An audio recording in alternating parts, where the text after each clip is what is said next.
Hey, welcome back to the table, everyone. We're going to go ahead and turn 6, I believe this is. This was 10 turns. Things are looking very dire for the Soviets. They are down to 4 T-80 platoons. We have 1 disrupted T-80 platoon here. We've got 2 platoons here. One's disrupted, one is not disrupted, plus here's their reduced headquarters unit. We also have T-80 platoon here hiding among wrecks. Actually, this is also hiding in a wreck. So yeah, I was in the beginning. Some of the dice rolling was kind of cold, both sides, but it's been fantastic for the Americans. Actually, we did have some hiccups in the very beginning, mostly due to deployment. Putting a unit here in the woods, I thought would give a nice open clearance to fire, but as someone pointed out, and I forgot, was the cultivated fields going to block line of sight. So this was actually a poor place to put them. And then I think when we did like return fire, same thing. This unit should never have been here, really, essentially, and that was the tow jeep. Now this was not a bad placement for the ITV, but it's not a very strong vehicle, and it wasn't in a very well defended. Possibly had I tweezer it. Maybe if I had had that back in the trees a little bit, that could have gave it some protection and then offered it, elevation to shoot down at stuff. So hard to say, but that's hindsight. The Soviet, though, attacker, I should say, has actually just been tore up horribly. The missiles down here with the infantry, they really haven't done much, which is fine. That's fine. But I tell you what, I think the star of this show has been that Abrams. Man, I almost want to try and transfer this headquarters unit over here, but they've sustained massive amounts of fire and are still fighting. I haven't kept track of who's killed what, but I wouldn't be surprised. I mean, they've done a little bit, but I think this has been the workhorse platoon of it all. So good job there. And yeah, the objectives was to protect these 2 towns here, and the Soviet offensive line has just come to a screeching halt up against these Abrams. Now, the last turn, there was an opportunity that there could have been an assault, and I didn't like that. I guess it could have worked, it could have made sense. It's just that it didn't make sense to me that they would come across the field to assault. They could have, right? At the time, everything was ops complete. They couldn't have done any kind of opportunity fire or anything like that. It's just, I don't know, something about it didn't seem right, because it said if their firepower was greater. I mean, combined, they don't attack combined, they would each roll, but see, he was disrupted, so only 1 platoon would have charged, and it said if the firepower was greater. So just something about it didn't feel right to let them charge, but at the same time, it doesn't feel right to just let them sit and get slaughtered like that either, because that's kind of what's been happening to them. But we'll go ahead and continue. Now, at the end of the last turn, it does say that you're supposed to shuffle, your solo deck. Problem is, I had only pulled out 1 card. So technically, by not shuffling the deck, I have altered the deck by not having this card present. But I was like, really? I only used 1 card that last turn, and I'm not using them for dice pulls. So if I was using these for dice pulls, then yeah, I would probably shuffle these a lot more. So you know what? Let's try that this turn. Instead of rolling the dice for the Soviet attacks or defense, let's pull the cards, because they do have dice for you. And if I remember right, you could use red for your attacks and green. That way, as I'm cycling, that gives me a reason to cycle through the deck. Let's do that. Let's do that. Otherwise, yeah, 1 card per turn. What's the point? All right. So that leaves us to starting up this turn. So let's go ahead and grab. Well, let me move. I got the rule books over here next to me. Let me move those off I don't have the camera over here so you can see the board, but I've got the turn track on 6. I've got casualties. So casualties, just as a reminder, here they are. Since I got them in the casualty board. We had an M901 ITV, and then the Jeep Tow, and then 4 other of these T-80s coming in. Coming in hot and dying. Alright, remind me that way is north. Alright, so we'll do the customary shuffling of the few activation cards. I'm sure as you start to add ECW, the fog of war, the battlefield friction and stuff like that, your little deck here will grow. But for now, this has got 2 interns, and then it's got 1 of the Soviet activations and 2 of the 11th ACR. Let's begin with... Alright, well, this might be a quick one. Here we go.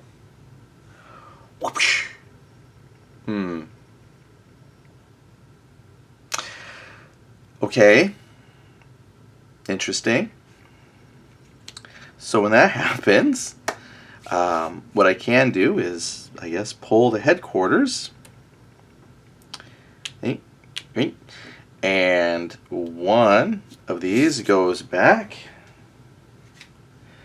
We would check for resetting, but nobody activated.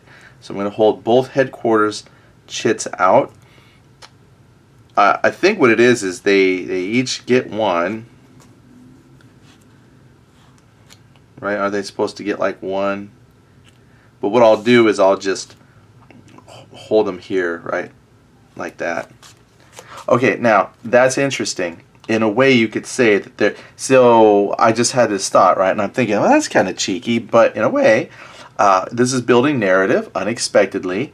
There's a slight lull in the moment as the Soviets are trying to regather themselves to, further the assault. It's giving the Americans a chance to maybe bring up some ammo, things of that nature. So I can go with that. And so, I mean, you would cycle through a whole turn, but the turn chart in that situation, I mean, it says you just go right to the end. So when you have, you continue to draw, you draw a card top. So where is it? If this is the second operations card, you go all the way down there to the marker removal phase. Yeah, I mean, it pretty much just skips everything according to this. So that's interesting. But let me tell you why that's interesting in another way. Because if I advance to turn 7, the Soviet player has lost a turn. That is a horrible thing to happen for the Soviet player, but a very fortunate thing for the American player because they're having to hold on till the end of that 10 turns. So we'll just reshuffle what we have left. So this is out of the game. So if I draw and end operations, that will have no bearing on this. This does not go back into the little deck until each of these units has had a chance to activate. So here we go. Okay. 11th Armored Cavalry. Or 11th Armored Cavalry Regiment, right? ACR. They've been tearing it up and they're going to continue to do so. Now, they do get to place the HQ on there because now they've been activated. They're going to put them in here. And I think I'll take that opportunity to put it here. Boom. Back in action. And we're going to check for refresh. Yeah, they don't need to refresh. Oh, well. Okay, so here's the thing. Since I've moved it, I had the headquarters here so everybody would be in command. But I want him to have the attack bonus because it feels like he's been just crushing it. Which means these folks have to check for out of command. So our command rating is 7. And they are not. They are out of command. Well, I would say unlucky, but they haven't really done much. Missile reload, they had reloaded, so they're fine. Then we check for disruption removal. They had none. No off-board artillery. And then we go into actions, which they're going to shoot.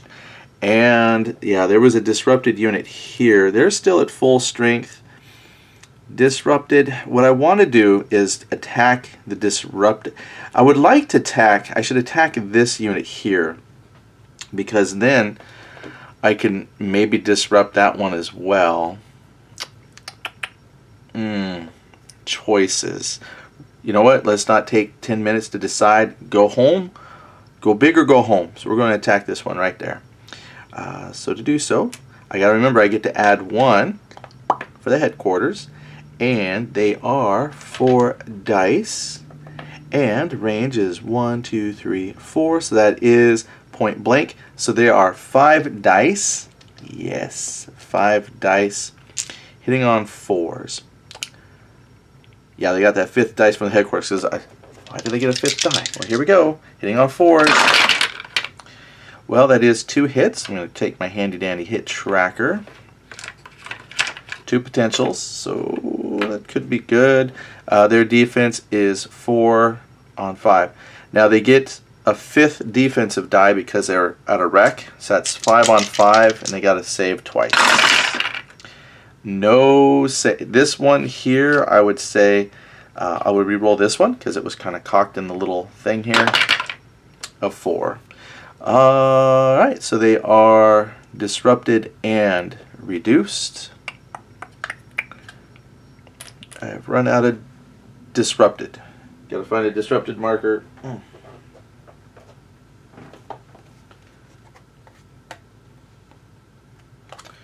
Way to go. I kind of wish now there was like a experience point system. That's a unit to bring forward in your campaign because they are rocking it. And if you're reading the novel, I would say that's Kev Sharp's unit. You'll know what I'm talking about if you're reading the novel. Because anyway, I won't give anything away. But thank you, Kev Sharp, for that. And if he doesn't see this ever, then well, either way, thanks. We'll go to this unit. They're going to shoot straight across because that unit is disrupted and he is defended by Rex. But we want to take that all the way. Point blank. 1, 2, 3, 4, 5. That is point blank. No more headquarters, so he's just a straight 4 dice. But he is hitting on 4s because they are point blank. That is 3 hits. Nice. Okay. 3. And Soviet Defender gets 5 defensive dice because 1 for the wreck and then 4 for his defense. And they are defending on 5s.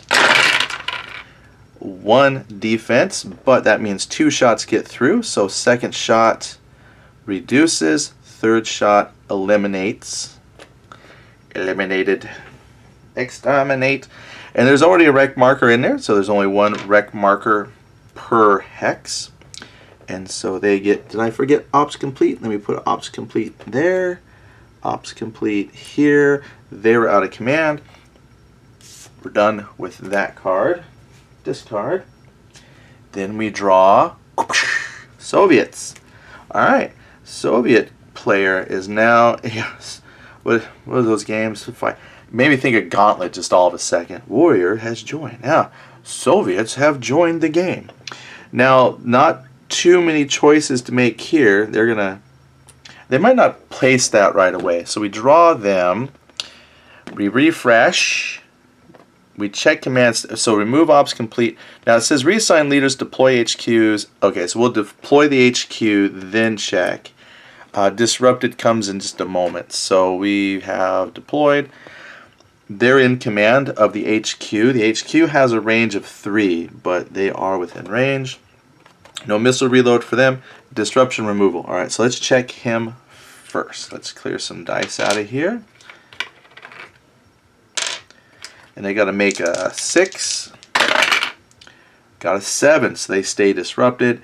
I have a disrupted unit here, so we'll check for them next.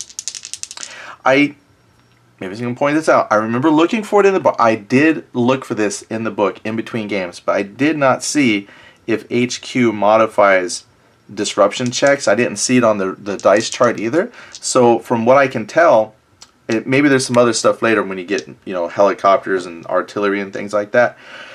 But out of this basic game, headquarters only affects your fire dice. So that's the only thing I could think of. I was like, man, that'd be cool if they affected disruption rolls, but to my knowledge and what I see, they don't. And they get a 7. Oh my gosh. That is crushing for the Soviet player. So they've got disrupted units, no offboard artillery, then we check for actions. They only have 1 platoon on here that can do something. So we're going to draw their card. which is card 27 for those playing at home. Well, check for range. They have a range of 12, so 6 is point blank for them. 1, 2, 3, 4, 5, 6. Exactly point blank range for the Soviet player. So it says fire. They are close in range. They want to take that dude out. So we're going to leave that here. Now, because it's point blank, they're actually hitting on 3s. So I guess that 125 millimeter cannon is that much. That 20 extra millimeters makes them that much more deadly or accurate. I guess that's how many hits you get. So I didn't think the T-80s would be so accurate, but they really are, I guess. But the punch is a little weaker, I suppose, which is why it's only 3 dice. So they're going to start with 3 dice. They're hitting on 3s. Now we will get some defensive bonus over here because they're in improved position and they're firing uphill. But let's see how many hits we get first of all. So on 3s, 3 dice on 3. Oh wait, don't forget the headquarter bonus. That's 4 dice on 3s. Oof, only 2. Still only 2. Improved position knocks out one of those. So we've only got 1 hit on the Abrams unit. Now, I did forget, in between games, it's amazing what I forget. The uphill, if someone could just mentally transport that knowledge to me right now, I think it's plus 1 die 6 uphill. Hill. Yep. Plus 1 die 6. Attacked from downhill. Otherwise nothing, just because you're on a hill. But that puts their defensive dice at 5. They have 5, and they save on 5s. Here we go. Yeah, they got 2. So they withstood the onslaught. Alright, let's pull the dice out of there. That's it. They only had 1 unit, and they are now ops complete. Okay, well, that's looking bad. Oh, you know what? I said I was going to use the cards, and I completely forgot to use the cards for the dice rolls. Alright, well, I think we can do another turn here. We'll do another turn. Okay, so this goes here. Well, let's see. It's either the you know, this I think is supposed to go back in once you do the last. So let's put it in there. I don't think it stays out. Let me check that with the rules. Because this round went so quick, I don't mind just keeping you here for a moment. Let's see if I can find that real quick like. I'm not even sure what I'm looking for. The formation card, the end operations. That's the marker removal phase, right? Fire markers. Let's see here. Okay, well, it talks about the end operations. There are 3. I was looking for something that says check. There's the actions.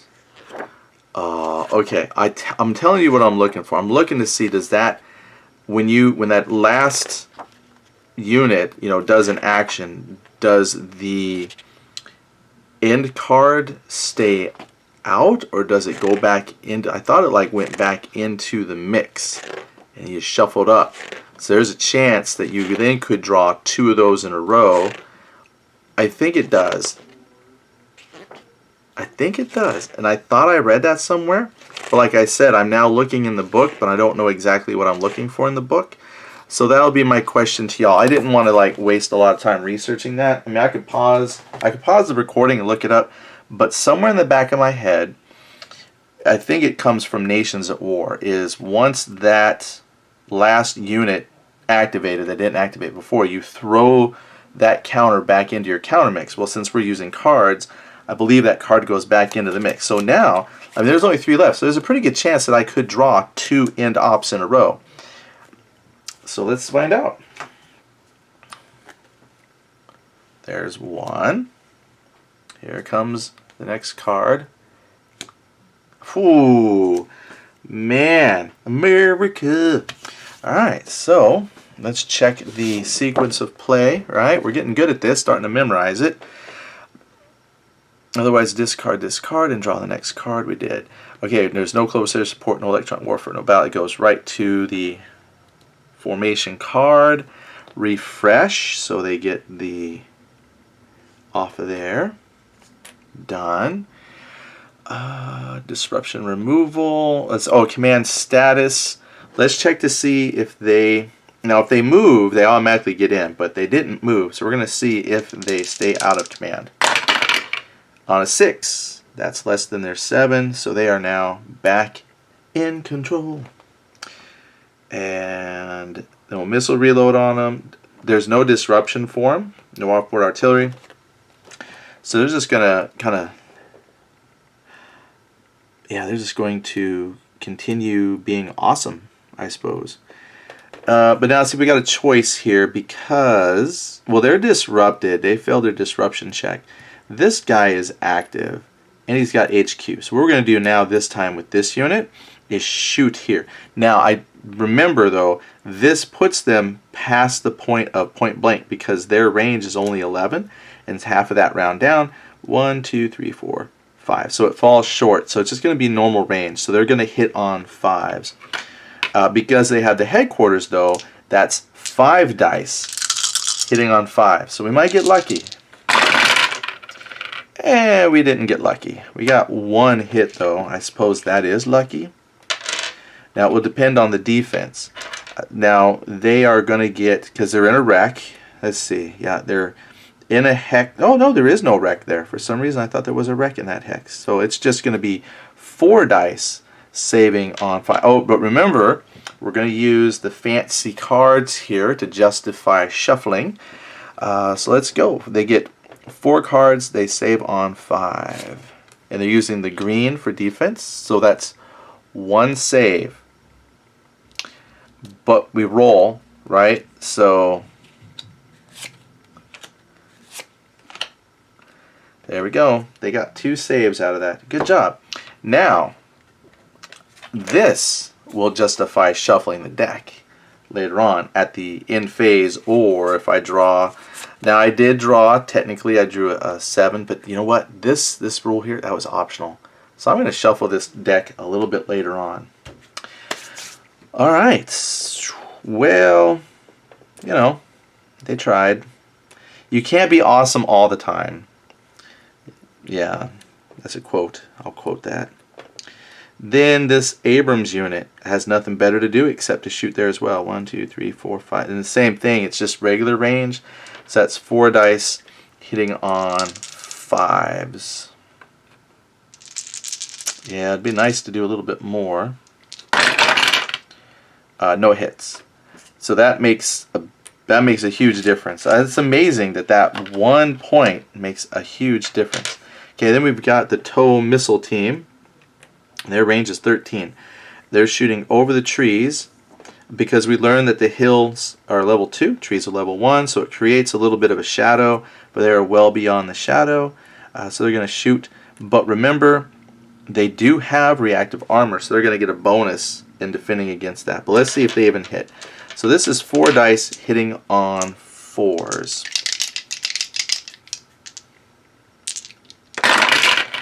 One. Okay, and I believe the reactive armor, it said they get, I thought it was they get 1 dice. These units decrease their armor save value by 1. Oh, so actually it's 4 dice and they save on 4s. Oh, and we're gonna use the cards. 1, no save. 2 is a save. 3, no save. 4, no save. So that was just what they needed to shrug off ATGM.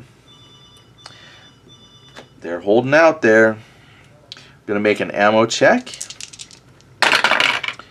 They pass. They're good. And they get ops complete. Then we check the next card, which is end ops. Alright, then we do the end here. Where's my little tracker? So now we're going to do the marker removal phase. So here it says remove these ops complete. Ops complete. Ops complete. Yeah, they're disrupted. Okay. Then it just removes smoke. We don't have any EW, no fire. We don't have any suppressed HQ at the moment. Yeah, they weren't even hit, so I didn't even check for them. If they had been reduced or something like that, then we would have checked. We don't have to transfer any weapons. Then it's return cards to the deck. So we're going to return all of the cards here to the deck. Now, at this point, I will also shuffle the AI deck. So let's give these a bit of a mix. Mix. And then I don't have these sleeves, so I'm just gonna I'm just gonna shuffle them. If they wear down, I'll buy more. Alright, one shuffle. We'll shuffle one more time here. Did I mention how much I like these big tarot cards? Yeah, what is that? Bridge shuffling. And they're not sleeved. I know, don't groan. But if someone wants to send me tarot-sized sleeves for these things, I will give you my address. Because I am on a tight budget here. Alright. So that would be that turn. So now we're on turn 8. Oof. Turn 8, ladies and gentlemen.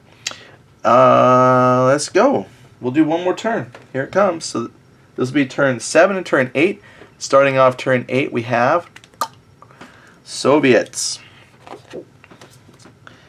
Okay, we're going to draw Solo Assistant. What are the Soviets doing today? Well, before they do anything, we do have to do some housekeeping. They would refresh. They don't have to refresh. Check command status. They are within command. No reload. Disruption removal. Good luck. Oh, we're going to pull cards for that. See, by using the card, now I don't feel so bad using these cards because now I cycle through if I'm using them for the dice roll. So here comes the dice roll for them. A 3. So this unit stays disrupted. And the next unit here, oh, wait a minute. Nope, I got it backwards. They are no longer disrupted because they rolled under. So he's back in action. This one fails because they rolled an 8. So the one under that stack is disrupted. Boom. Thank you, dice rolls. Then we'll start here with this guy because he is closest. He is point blank. He's going to assault if his firepower is, I remember you, if his firepower is greater than the target.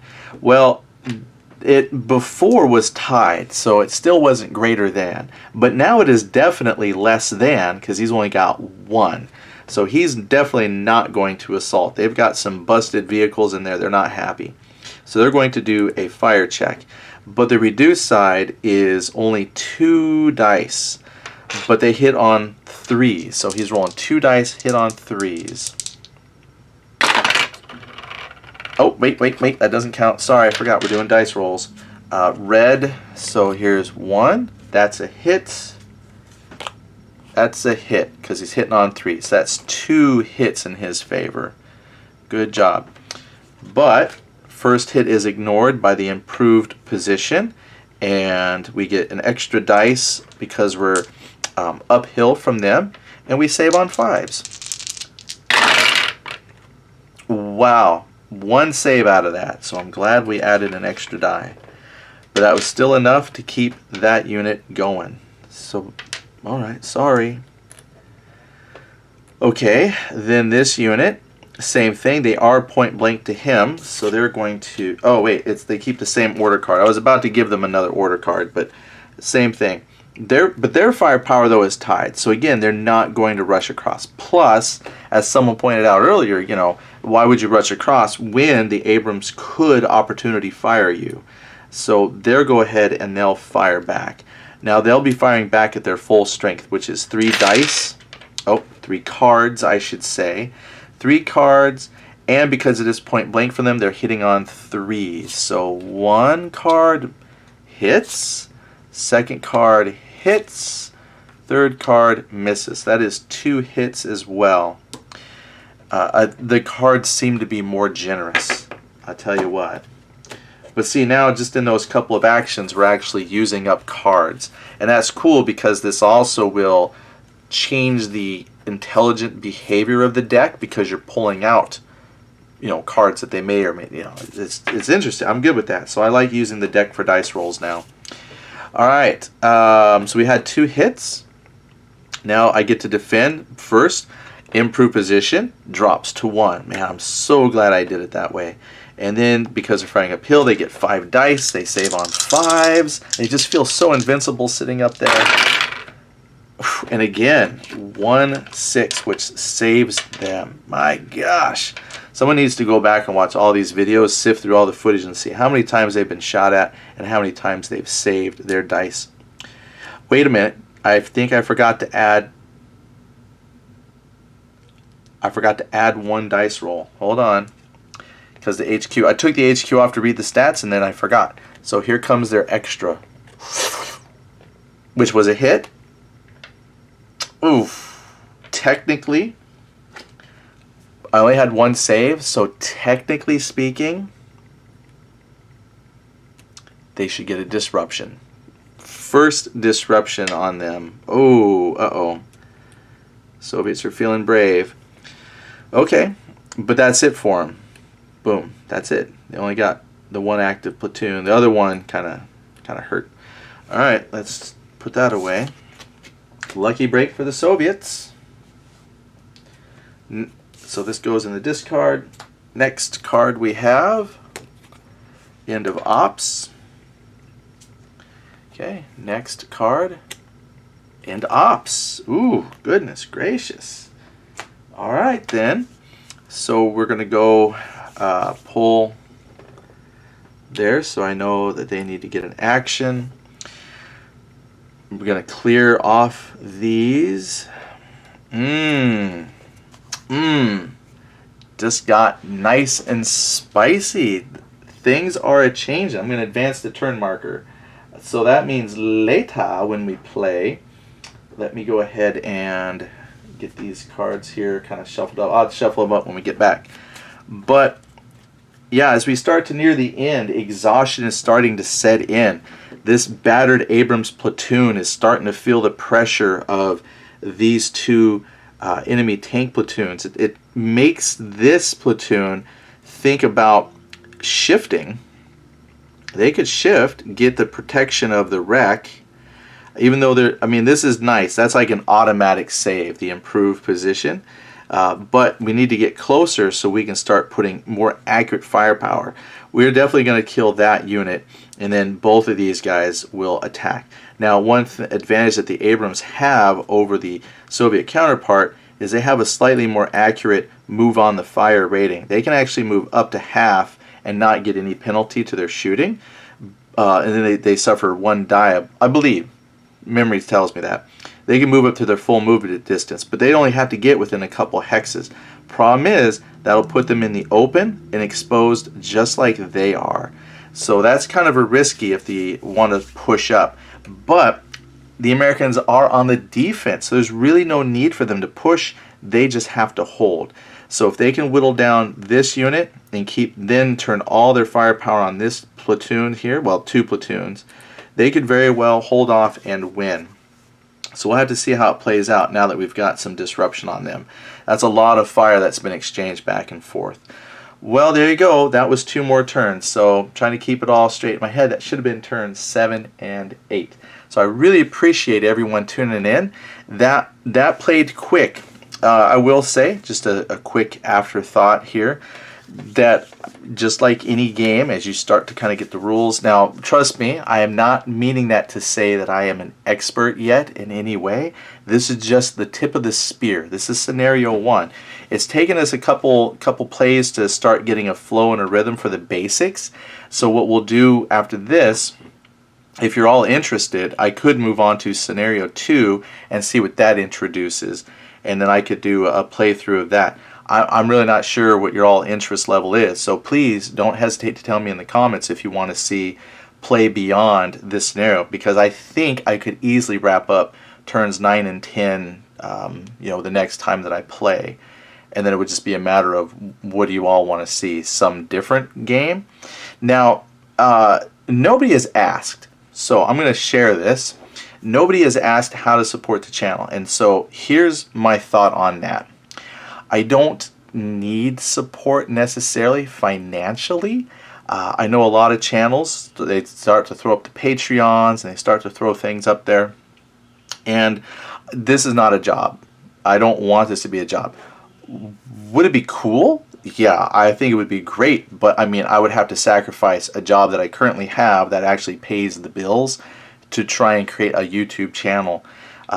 So I want to keep this more on a hobby. So how can you support? Again, nobody has asked this, but if it's ever crossed your mind, just comment. Leave comments. I treasure that a whole lot more than I would dollars at the moment. Now, maybe 2 years from now, if I got popular and people paid me money, I'd be different. But now, for now, comments are great. Leave thoughts. Do you like what you're seeing? Do you not like it? I like seeing the likes. That shows that there's an interest out there. The only other thing I can think of, if anybody had interest or thought of supporting the channel, is just write to, email out to a game company or something and just say, hey, can you send a copy of this game to Eddie at Counterproductive Games? And then they can reach out to me, and if they want to send something. That way, if you have a particular game in mind that you want to see me play, because that's the other part of financial, since most of this is stuff I pay for out of pocket, I can't buy every game. And I thought of this because a couple people have asked me, hey, do you plan on playing this particular game? Well, I'd love to, but until it gets sent to me or something like that, I had to be very finicky with where I put my Kickstarter money. I put Kickstarter money into this one because there was so much that came with it. Oh my goodness, there was so much material that came with this that I was more than happy to put my money there. And that's not to say that games haven't sent me companies to do reviews and unboxings, and I play some when I can. But if there's something out there that you're interested in actually seeing me learn or play, reach out to the respective company and let them know, hey, would you like to send a copy to this guy? We want to see him play it. So that's all I can think of as far as channel support. And I'm only bringing that up because there seemed to be some time to kill because these 2 turns went super fast. Yeah, but anyway, hey, if you got anything you want to talk about, put it in the comments. I can add it into a chat. It's so not typical of one of my videos to not go for at least an hour. Okay, cool. We'll leave it at that then. Have a good day. Bye.